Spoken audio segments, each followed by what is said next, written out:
바로 시작하도록 하겠습니다. 한 해 동안 우리 의원님들 수고 많으셨고요. 위원장님들, 간사님들 어려운 여건 가운데서 아주 열악한 조건 하에서도 치열하게 의정 활동하시면서 야당의 면모를 보여주고 또 국민에게 더 다가가기 위한 국민의힘 정당 만들기 위해서 노력해 주신 점에서 대단히 감사히 말씀드립니다.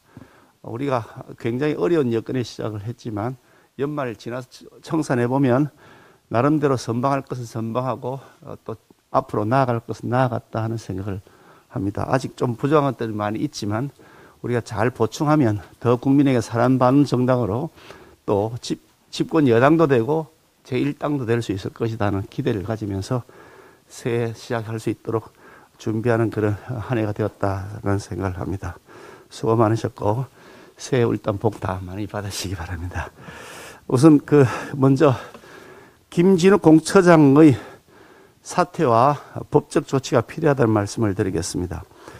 오늘 아침 현재 우리 의원들에 대한 통신기록 조회를 결과를 보고받으니 오늘 아침 08시 현재 105명의 의원들 중에서 무려 88명, 84%에 대해서 통신기록을 조회한 것이 확인되었습니다.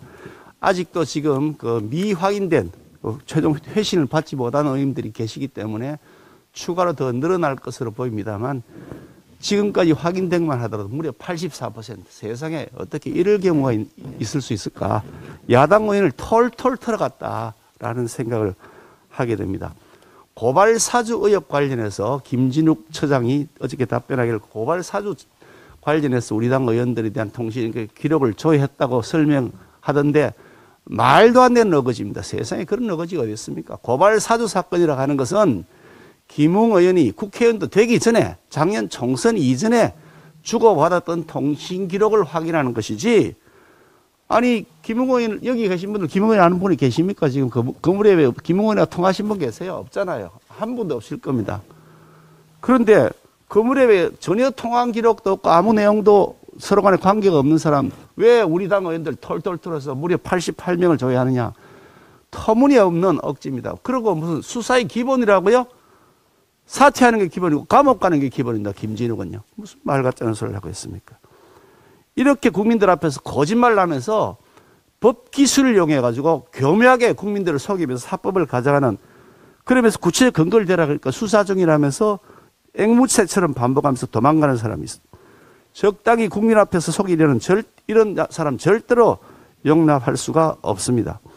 그런데 김진욱뿐 아니라 민주당 똑같습니다. 문재인 대통령은 더 심하고요. 이재명 후보도 똑같습니다.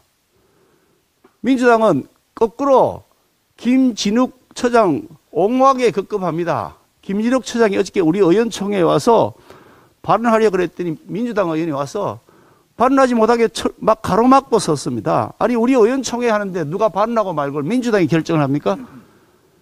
김진욱 처장이 거기에서 자신이 있는 그대를 사실 자백할 것 같으니까 두려운 나머지 숨겨주기 위해서 김진욱을 비호하기 위해서 그런 짓 한 것 아니겠습니까?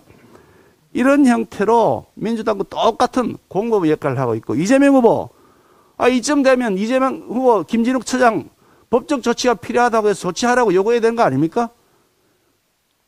얼렁뚱땅 뒤로 숨으면서 꽁무니 빼고 내로남불을 하고 있는 것이다.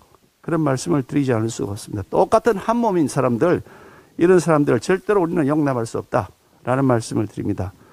처음에 공수처가 발족할 때부터 야수처가 될 것이라 그랬고 김진욱 수사 경험이 전혀 없는 사람을 처장 내정자로 발표했을 때 꼭두각시가 될 것이라고 우리 당이 얘기했는데 여기니 그대로 현실로 드러났습니다. 그래서 우리 당은 김진욱 공수처장의 해임 사퇴는 물론이고 그에 대한 법적 책임과 책임과 조치를 하는데 최선을 다해서 국민들과 함께 보조를 맞춰 나갈 것입니다. 아울러 문재인 대통령 공수처가 독립기관이라고 하면서 꽁무니 빼고 있는데 터무니없는 얘기입니다. 아니 독립기관은 불법을 해도 괜찮고 범죄 행위를 저질러도 괜찮은 겁니까? 누가 공수처장이 업무에 관여하라 그랬습니까? 공수처장과 공수처의 관계자들이 범죄 행위를 저지르는데 수사를 하도록 촉구하라 그랬죠.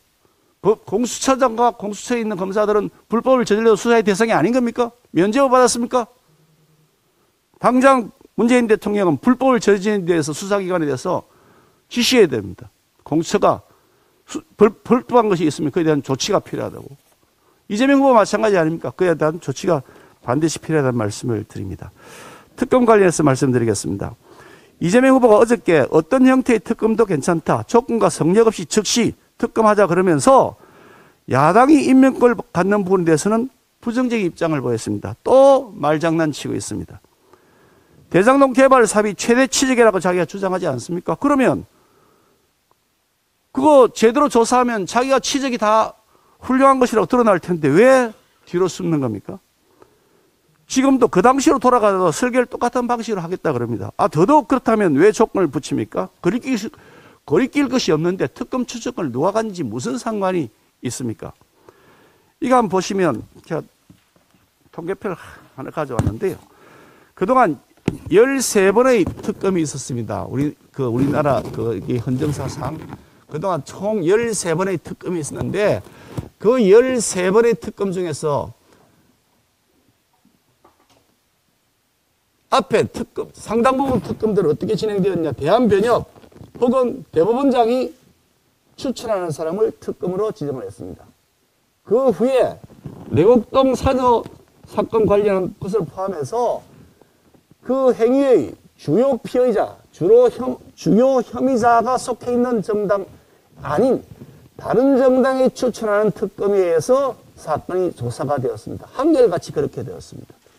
심지어 상설특검법이 시행된 이후에도 세월호 특검 같은 경우에는 세월호 사건의 주요 피의자로 되어 있는 사람들이 속해 있지 않은 정당인 지금의 여당이 사실상 주도해서 특검을 정하지 않았습니까? 이처럼 특검은 그 주요 사건의 피의자, 주요 혐의자가 속해 있지 않는 정당이 추천하는 것이 13번 모두에게 똑같은 방식으로 진행되었고 중립적 기관이 추천한 것도 절반 정도가 됩니다.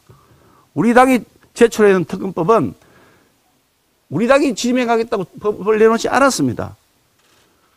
대한변협에서 추천하는 4명 추천하고 그 4명 추천 중에서 여야가 합의를 해서 2명을 추천을 하면 대통령이 그 중에 한 사람을 정하는 방식으로 특검법을 제출해 놓았습니다.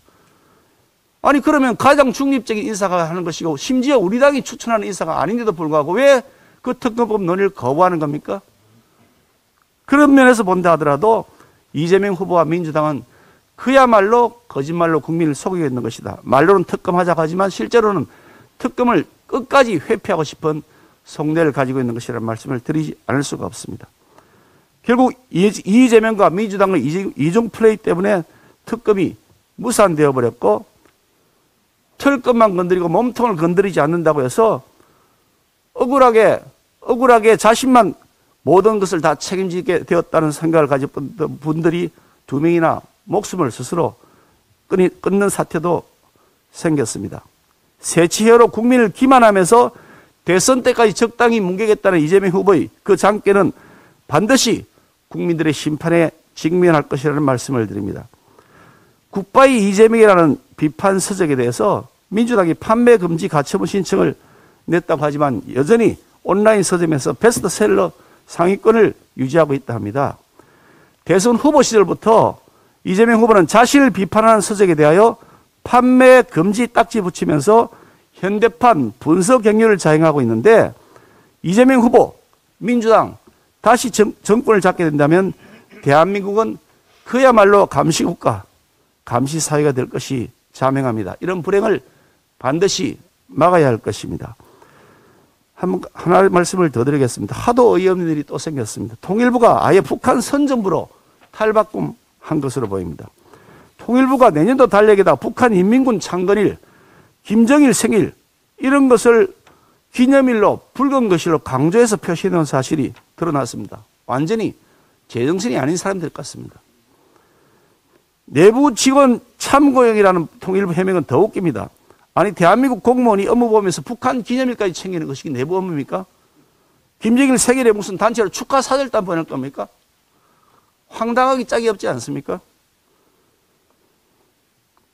통일부가 아예 북한 선전부로 명칭을 바꿀 생각이 아니라면 지금 당장 전량 달력 회수하고 폐기해야 되고 그뿐 아니라 통일부 장관은 이에 대한 책임을 지고 즉각 사퇴해야 된다는 것을 요구합니다. 언제까지 그렇게 계속 누리고 앉아서 북한 편만 들고 앉았을 겁니까? 그게 통일부입니까? 국민의 편에 있습니까? 김정은의 편에 있습니까? 지난 4년 반 동안 문재인 정권은 북한에 대해서 끊임없이 구애하고 앉았습니다. 일방적 편애만 하고 앉았습니다. 우리 국민들의 자존심은 샅샅이 낱낱이 무너져 내렸습니다. 그런데 김정은은 눈 하나 깜빡 안 하고 더 큰 소리 치고 있습니다. 이거 얼마나 부끄럽고 창피한 일입니까? 문재인 대통령 한반도 운전자론을 내세우면서 판문점을 오가는 깜짝 남북 정상쇼 벌였습니다. 알고 보니까 돌아온 것은 모두 말짱 꽝이었습니다. 특등 머저리 삶은 소대가리 같은 자존심 짓밟는 막말만 돌아왔습니다. 그런 판에 임기 몇 달 남지 않은 대통령이 종전선언을 하겠다 고집부리고 있습니다. 참으로 황당히 짝이 없습니다. 대한민국의 안전보장과 국민들의 생명을 자신의 정권 연장을 위한 수단이나 자신의 치적을 위한 수단으로 악용한다면 결코 역사가 용납하지 않을 것이라는 말씀을 드립니다. 이상입니다. 우리 국민들께서 염원하고 계신 이번 대선의 목표는 단 하나입니다. 정권 교체를 통한 공정과 정의, 법치와 상식의 회복입니다. 국민은 문재인 정권 5년의 참혹한 현실을 똑똑히 보고 계십니다. 국민의 피와 눈물로 일군 대한민국의 자유민주주의와 정의가 유린당했습니다. 내로남불은 일상이 되었고 권력의 부정부패와 비리가 판을 치고 있습니다. 전과 사범이 대통령이 되겠다며 대한민국을 휘젓고 다니고 있습니다. 공수처, 검찰, 경찰은 정권의 하수인 노릇을 하며 정권 비호와 노골적인 대선 개입에 앞장서고 있습니다. 어제 김진욱 공수처장은 국회 법사위에 출석해 윤석열 후보와 배우자, 우리 당 의원 86명, 언론인, 민간인에 대한 무차별 불법 사찰에 대해 사찰이 아니라고 변명했습니다. 오히려 왜 공수처만 가지고 사찰이라고 하냐며 사과는커녕 항의하는 태도를 보였습니다. 그야말로 방귀 낀 놈이 성내는 격입니다. 여기에 부도덕한 이재명 후보와 민주당까지 사찰이 아니라며 공수처를 두둔하고 있습니다. 검찰도 우리 당이 고발한 문정권 비리에 대해 사실상 손을 놓고 있습니다. 추미애 전 장관 아들의 황제 휴가 사건 수사는 지난해 9월 동부지검에서 납득할 수 없는 이유를 들어 무혐의 처분을 했습니다. 그것도 모자라 우리 당이 곧바로 서울고검에 항고했음에도 1년이 넘도록 수사 여부를 결정하지 않은 채 검토 중이라고만 합니다.